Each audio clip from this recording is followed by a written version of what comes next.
Service, what happened to him? Remember, as he's also ran fourth. I think he ran fourth in July. I don't think he ever ran again. I don't think he ever ran again. And Vasha, hard hitter. But it was an interesting race. It always is. That's a Gauteng Guineas, and it comes up again in March. And we'll take a break now.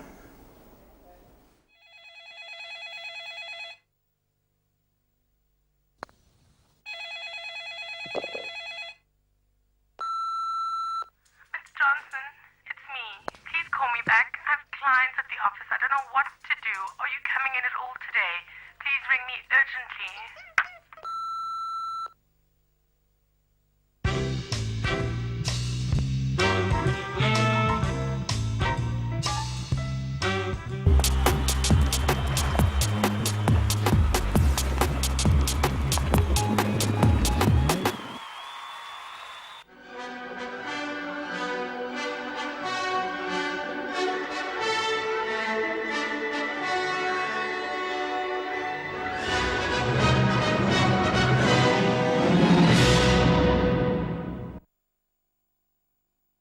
Dodge City, top of the lane, Shark Attack, the leader, Laxada on the outside, down the inside, Indian Connection starts to make a run, and right on the inside is King's Jed, Shark Attack, Laxada, Indian Connection becomes a big runner on the inside, Laxada is also coming on powerfully now, Threshold's running on, but Indian Connection the leader over the last 100, and Indian Connection won it, Laxada second, Dodge City third, then Threshold behind that, King's Jed.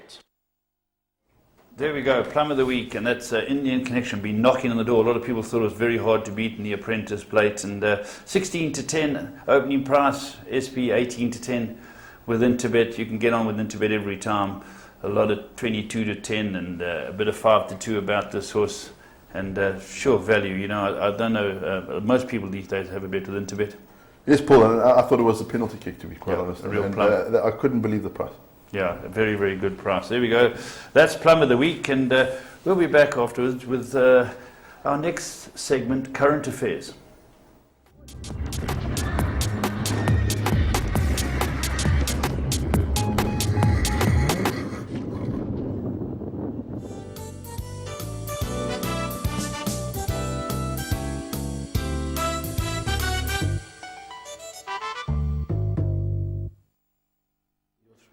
Right, here we go. Just speaking to Andrew about the races that are coming up. But we've got two Group 3s to show you. We've got the Tony Ruffle, which is quite a decent indicator to the Gauteng Guineas, and Guineas around the country for that matter, and also the 3 Troikas, always interesting races. 2 very good pointers, you know. It is, Paul, yeah. And now that they're building up to the Gauteng season, it's always good to keep your eye on these horses. Yeah, it looks like it'll be a very interesting season. Let's go have a look at the first one too, and that is the Tony Ruffle. And this is the 3-year-olds that are making their way forward. Let's have a look at the race. Tango's in the green. Then we go back to Kalua Castle. They're 8 or 9 lengths off the leader with Fantastic Mr. Fox, who's 10 or 12 from them now. Emerald approaches further back in the field as they start their way around the turn, and Sabadell in the back, black sleeves, is about 12 or so from the leader. The King and I leads the way. Zestville's in the second spot. No worries at the rail. Then Yukon Gold, they 4 lengths off the leader. Then it's Cannon behind that, being followed by Swift and Strong. Then we go back to Right to Tango, and they 7 off the leader with Fantastic Mr. Fox. The King and I, the leader, 300 metres to go, and Zestville in the middle now. Then we go back to No Worries, who's on the inside. Swift and Strong in the orange colours. Gitiano looking to run on, but they've still got 4 or 5 lengths to make up. Zestville is still the leader over there. It's still Zestville. Fantastic Mr. Fox is looking to come out the back. Swift and Strong is on the far inside now as they go to the line. Yeah, Zestville, Fantastic Mr. Fox. Fantastic Mr. Fox just got there. Zestville, Swift and Strong, and then maybe Right to Tango. Well, there we go, and a very good success for our friend Mr. Matchett and Simons. It's a very good race. Andrew, looking at the race, 10 horses within 4 lengths and the whole field within 5 1/4. Paul, I've always, I think when you're following following races, you've got to be a bit nervous when you see horses finishing on top of each other like that. I know it's still early in the season, and a few horses are not at their peak, but it's not a good pointer. No, I agree with you. You know, obviously, I think the flag bearer must have been that horse, the Hangman, who's been sidelined at the moment. You know, Cape Town have got their stars and that. And I think it's one of the reasons we looked at this race with Lovestruck, because it's R1 million, it doesn't look to be a really great bunch. As you say, somebody might come out in the wash and end up being a top horse, but for $1 million, you have to consider a No, race. you've definitely got to go up. I mean, if you haven't got a ticket, you haven't got a chance. And I think it's time, especially in KZN, if you've got horses, Yeah. you've got a chance, go and take them. You're going to lose. I agree. We sat down, Alesh, myself, and Arthur Marcus, and said this looks to be the right race. We took him out of the Derby, didn't run him in the Derby. We shipped him back up from Cape Town after the Politician Stakes and freshened him up a bit. So that's one of the races in mind. I think it was the right move because I think the Derby, although Cape Town Noir looked like he was struggling at the end there, I still think he was the better horse. Yeah, he's a superb horse. He's a superb. A race like the Guineas here, if we go up there, we don't have to run in the Guineas, even though it's a few months later, because a horse like Cape Town now is invincible. But you win the Guineas, and then you go up, you think, well, we've got the classics there. Yeah, they're both there. Yeah. No, so well worth looking up, but well done, of course, let's talk about the winner. That's about by Right Approach. Right Approach really producing the goods now. I think Mary Slack's got to be over the moon first and foremost with Right Approach, and he's producing. He is producing, and it's nice that we can get horses, stallions into this country that have got the pedigree. Yeah. They've got the international pedigree. So if you go to send them to the sale, and international blokes look at it and say, oh, okay, we know Right Approach. Yeah. That helps a lot. It does help a lot. It does help a lot. And out of a Fort Wood mare, Fort Fox, so well done to Wilgerbos, well done to Mary down there. A very, very good race for her. And what's interesting now, we're talking about big prices with horses around the country. This horse was bought by Paul Matchett for Lawrence Pillay, the owner. Well done to Lawrence as well, for 70. That's the beauty of horse racing. Isn't that true? You've got a chance. You've got a chance. Oh, I was reading a piece now, Les Collin, a true grit, horse called Might and Power. Isn't he a great writer? Oh, he's tremendous. That's a great He's writer. my hero. Yeah. But horses like Might and Power, he was describing it. I mean, he'd won a couple of Group 1s, and he had a leg that stuck out on the side there, and the other leg went this way, and he bought it for nothing. Yeah. And yet he won sort of $3 or $4 million. Yeah. Yeah, that's right. It's just, you know your Bart Cummings, great saints. Bart is one of these guys who shies away from the media, but he's so popular, he becomes a media attraction, And he said, you don't get a champion groom by a bad groom. Very important. He said, if you haven't got a good groom, half the battle's against you. Yeah, I think you're right. He laboured a very good point. He said, if a groom gets his toasted on by a horse accidentally stands it, and the groom lays into that horse, get rid of that groom. Yeah. He said, your horses, when you walk past your horses and they're sitting down in the box, and you go into the box, they mustn't get up. They trust you. He said, once they get beaten, they jump straight up. And he said, it's a very good indicator because they worry about the groom hitting them. They don't travel, they don't eat at night, they're not the same horses. Get good grooms. Very interesting from your man. It'd actually be very interesting to find out what's happening now with the minimum wage, how it's going to affect trainers. We've got a structure in place down here in KZN. We had a trainers meeting, and we've made sure, because sometimes trainers come from working in farms into the major Summerfeld, and they've said, listen, this is the pay for extra days, this is the pay for Sundays, whatever. No, we've got all that jacked up. It's very important that, No, it is, because I think the whole country's sort of coming to a standstill now. I mean, the farmers, I know I've got a brother-in-law his eyes was just, well, it's going to what am I going to do? They've got to be paid the right amount, whoever they are. Sure, they've got to pay the right amount, but it's a tough call, but it's got to be done. Thank God we're on top of it. Tony Riverton got in long ago and said, guys, here the guidelines. Abide by them, or you're going to be in trouble. All right, let's go look at the fillies version, the 3 troikas. Let's have a look at this one. Then came Cherry on the top. They 6 or so from the leader as they travel along. Soul's Gold is back along the inside of runners. King's Temptress behind that lot. Margot on stage, and Amber Orchid's going to have to come from the back of the field, and is 8 lengths or so from the leader with about 750 to go. Flitzer leads the way. Sea Shadows there, then Sheen Queen. Outside of runners is Rebel Queen. Cherry on the top is between them, and 3 lengths off the leader, Slightly Blonde. Then King's Temptress, Soul's Gold behind that, Margot on stage, and Amber Orchids on the far inside, and they got 5 lengths to make up.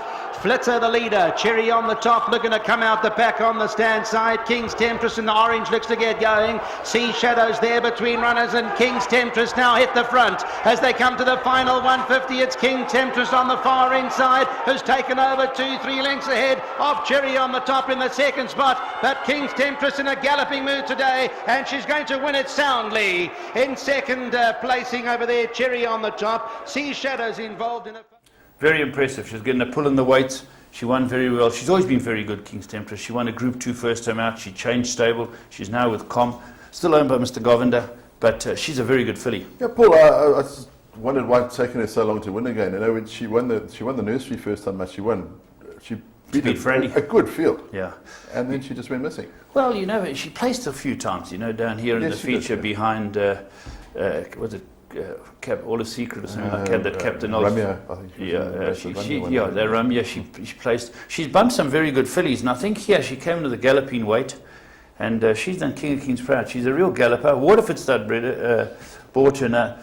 I'm just looking at the prices here. If I'm not mistaken, sorry, she was 70. The Tony Ruffle was 65. There we are. 2 horses winning the 2 Group 3s. And Fantastic. they're relatively cheap. That's You know, which is- as you say, Andrew, gives everyone a chance. Eh? I find it very strange now. I went to the Sharks game on Friday at Woodburn. Yeah. I mean, there were 10,000 people there. If there were 1,000 people watching the game, it was a lot. The rest were wandering around, talking to their mates, having Partying. a drink, partying, running around. And I think, where have we gone wrong? Yeah. Yeah. They get them there They get them there. There were 10,000, and it was pouring with rain. in Marisburg. Bloody miserable in Marisburg. In Marisburg. And a one-sided affair turned out. That's right. And I mean, we were so far back, we couldn't even see what was happening in the second half. We just sort of heard the bloke shouting, and oh, we scored a try. Cheap seats. Cheap seats. Cheap seats. But they get them there. Yeah, they do. All right, so well done to Waterford Stud. They bred this horse, and 3 Troikas out of a model man mare. She's done them proud with another very good win. Other things that have been happening in current affairs. Let's talk about jockey-wise. You were telling me Andrew Fortune's back. Yeah, I saw Mana is back. He's got a couple of rides on Wednesday at Kenilworth. But I saw him running down the track to greet Aldo at the Met, I think. I He's thought he still got to cut heavy. a leg off before Wednesday. He's an amazing man, you know. His body is probably too big to ride, but he gets it down. I think I feel sorry for the heavyweight jockeys, the Bernard Fay Derbs, even Arthur Marcus, Kevin Shea. I remember Nick Sherry used to battle.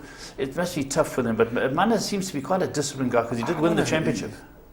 Mana is just an unbelievable bloke. I mean, you look at his face. If you just saw his face in a photograph, he looked like A wrestler. someone. No, but he looked like someone from sort of Biafra. He's so thin. He take his shirt off. He's got this. Looks like an Italian opera singer. He's got this apple jelly, this Jan Smut sticking out. But it's good that he's coming back. He's had the No, it's injuries, great. had the No, breaks. it's good for him. And he's overcome adversity, which is a wonderful plus. He's had a wonderful time now with his son winning the Met, and another one's at the Academy. Yeah, it'd be wonderful to have Mana back. He's one of the great bards of this game. Also, Felix Kutsi, what's he suspended now? No, Fierce is suspended. I think he rode over somebody. So he's left the way open for Pierre Stratham, who's striker's going down to Cape Town to ride Wednesday. I think he's riding mostly for Justin Snaith.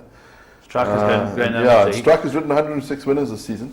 He's about 20 ahead of his nearest bloke. Well, who would be chasing him? You know, I think as it gets nearer the end, Stratham's going to have to travel because you got the likes of Arthur Marcus, Anthony Delpez, Sean Cormack to a lesser degree now. These people are starting to ride winners all over the country. And Baylorfeld, people like it, they're pushing for it. But if Stratham goes for it, he's going to be hard to peg back. Well, especially now that he's got a lead, because you know how good he is. Yeah. And he's a great reader of form. He knows his form. And when he phones you up for a ride, you think, okay, I've got a chance here. Yeah, you can have it. You can have it. Yeah. And he's been champion before. 5 times, I think. 5 times. But Five it was 12 years ago since his last 12 years championship. ago, and so he's been a lazy scarf. I think he's been lazy, and then I think it's what New Love does to you. As old as New You Love. got New to add up Love. the shekels. And New Love. Well, Pierre Stratham, one of the great riders on the planet, and he's going to be chased by some really great riders. It really makes it very, very interesting. And I'm looking forward to it building up. There is a cash incentive now. well, I think the Cloverflay Yeah, thing is Cloverflay still in come front to of us. It's a party. lot of money, yeah. It's a lot of money, and these guys know it could get really tight. You could have injuries, could have setbacks. There's always a chance. There's always a chance Nothing, of pothole on the road. nothing's set in the stone. A freshman stallion, I just want to touch on Judd Pot. I've just been noticing the stats. 4 runners, 2 winners in a place, and coming out and beating some useful fields looks interesting. I think he's going to be a very nice horse. There's some wonderful freshman stallions, but suddenly, boom, yeah. Judd Pot's coming No, down. when I saw him and I saw the pedigree, I thought this was going to He's an make AP it. Indy, isn't he? AP Indy, yeah, Fontaine. and Coral and those blokes there, I think he's going to be a nice horse. Yeah. And I couldn't believe at the prices there. I mean, if you'd got in early with the first 2 crops, I think you've bought yourself a bargain. Yeah, he's 20 grand now.